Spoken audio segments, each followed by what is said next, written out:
Delta Golf Bravo in southwest Missouri. Over here. 59 in Heber City, Utah. Great signal. I heard you, bud. 50 North Florida. 5 southwest Florida. 57 Minnesota. 55 Central Virginia. 53 Jim, Central New York. 55 beautiful Jim, NorCal. So a lot of people have been asking me, funny enough, I was going to make a video on this real quick, about my Icom 7100. I've had this for, wow, gosh, about 5-6 years now. And I am on this thing every single day. I beat the hell out of it. I mean, I am on right now, the activity group, which is hfqso.com. You can check it more out there. I'm going to do a whole another video on this. I'm on this HF activity group every single day mobile on 17, 15, 12, and 10 meters when they change. It starts at a certain time, and then they go through the bands, and you get basically signal reports all over the country and some parts of the world. And I mean, I talk to the same people every day. I'm getting to know their names now. Everyday mobile with my Little Tarheel HP on the back.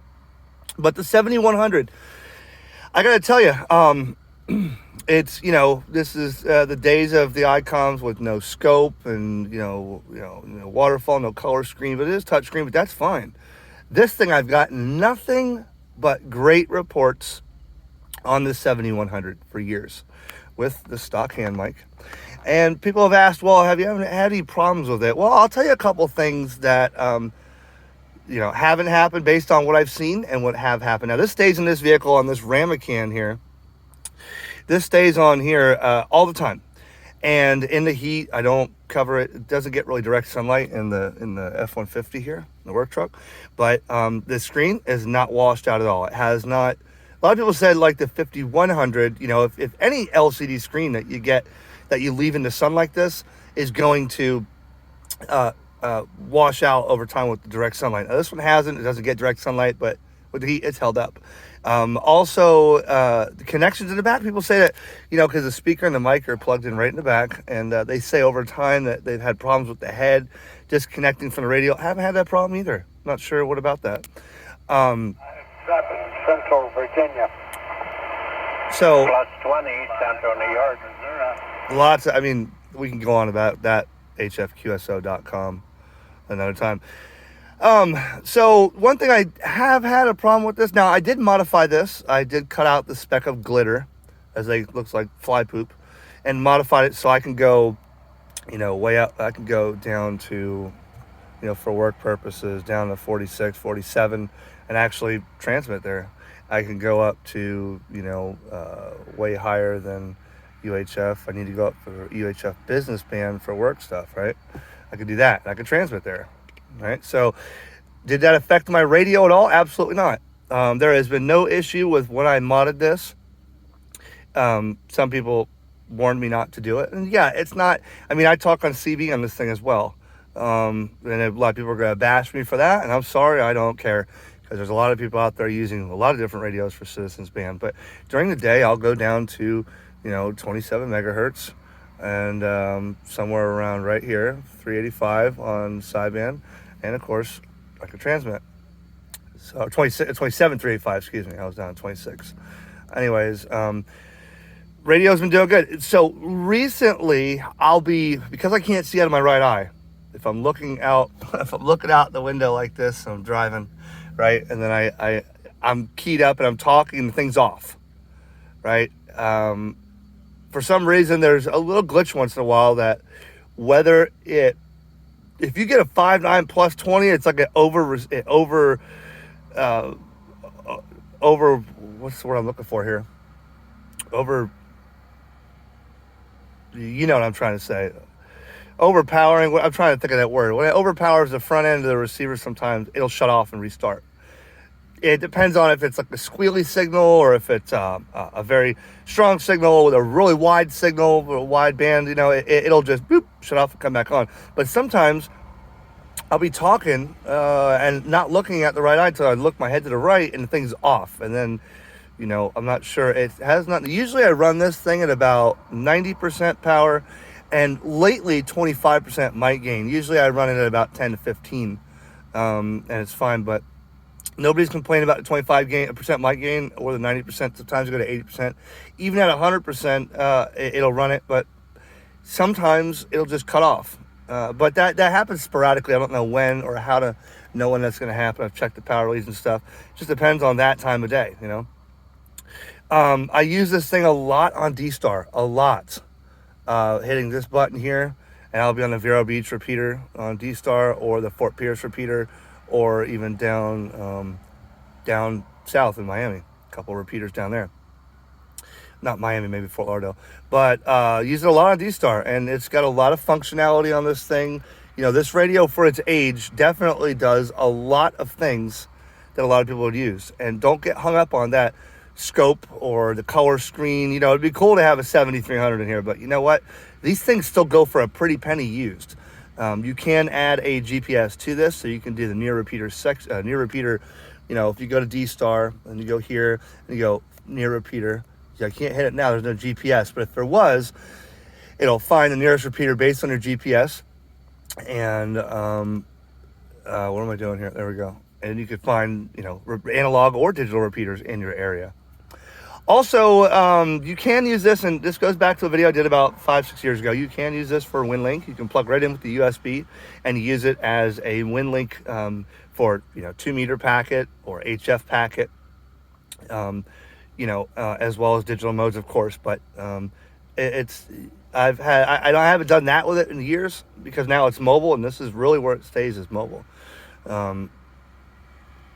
The only thing I could say about it is I love it. I mean, but the people they kept writing emails or comments and emails and saying, hey, how about that 7100 you got? You know, and somebody said, I heard they're coming back with it because it is discontinued. Is Icom coming back with this? Are they making a 7150 or a 7101 or something, which will be color screen? Dude, that would be awesome. The color screen doesn't bother me at all. There's a lot of, everything can be accessed here on the front. If you're interested in this radio, check it out. You can go to the menu. Let's see. We can go to the, you know, what type of meter you want. If you want to go to the set menu and you want to set, you know, for D-Star functionality or GPS or whatever, any band you want, you click the number, there it is. Digital mode, DR, and you go like this to repeater list and choose southeast, and boom, have all the repeaters, you know, based on the repeater log or the repeater file entry that you put in there. So, I mean, I love this radio. It's never given me any problem at all. Does do AM airband receive, of course. It receives quite a bit of stuff in between if you don't modify it for transmit. And I use it on GMRS sometimes. I do have the Ushan right there, which still works just fine. I've used this on the South Dade, South Dade GMRS network, but sometimes it's just as fun to get on here and just as easy. And I'll show you about this antenna real quick again. Now here is the antenna that I've been using with it for years, and I got this from MFJ. I'm not sure if there's still a dealer for this. Is a Little Tarheel HP. It's 6 through 40 meter, 500 watts, PEP, made in the USA. This thing has been beaten, abused, slammed, love bug caked, all kinds of stuff. Little coil here is rusting now, but I have it on a diamond K40 mount, and what you're seeing right here is exactly how I make all those contacts all over the world every single day on whatever band I use. I usually only do 20 through 6. I really never go to 40. But that little antenna right here with 32 inches of radiator on top, that is what people really get hyped up on that HFQSO, because I am the resident Florida mobile on that activity group. I keep calling it NET activity group, and they can't believe that no matter where I am, from Jacksonville to Miami, because I'm mobile all the time, all over the state of Florida, that little antenna is just a powerhouse. It's not doing anything, like it doesn't have an amplifier, it's not making a different wavelength.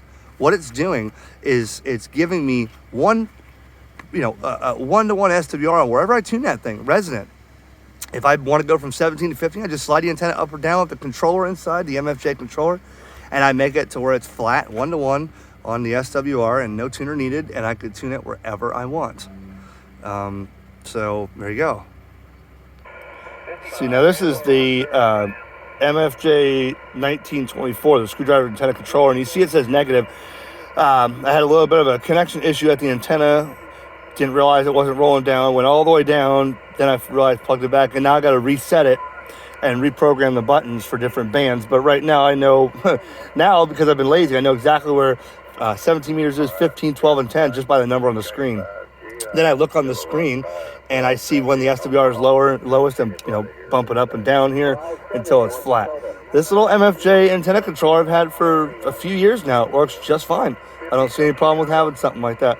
The antenna originally came with a switch, and by the way, I turned it off because my elbow hits it.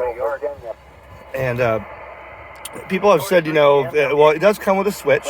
You can manually do it up and down. And what I do is I set it to RIDI, and then I transmit, and then I bump it up and down, get in the general vicinity, and then bump it up down till the SWR is flat. That's what I do. Other than that, guys, it's funny that I was going to make a video on this real quick and just show everybody. Not really a new product review. I got some of those in the house to try to finish before the holiday season's all over and it's back to work. But man, this radio has never let me down yet. It's really a powerhouse. And if you're interested in something like this for use, while this thing is not wanting to zoom, there it goes. Doing this on my phone here. If you're interested in something like this and you think, well, this might be the mentality on some hams that are new into the market. They may say, well, I can get this for a pretty decent price, and but I don't know. I think I need a scope and a touch, a color touch screen and all this stuff. Well, not really, because I've never had a problem. I don't even look at this thing with a scope. It does have a band scope on it. You could do it like that one time, or you could do continuous, right? I don't really use that. Now, it's not showing me anything on this, but I haven't used the scope at all.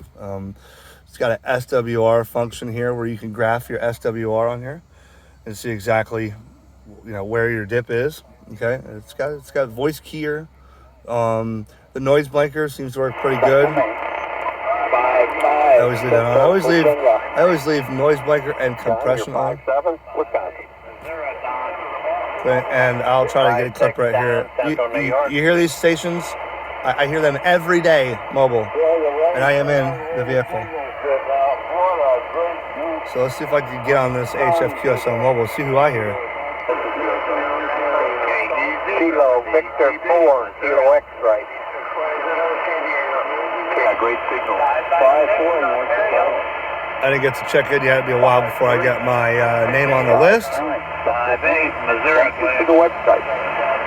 There is usually all the people that are on here are usually like 5'7", 5'8". Oklahoma.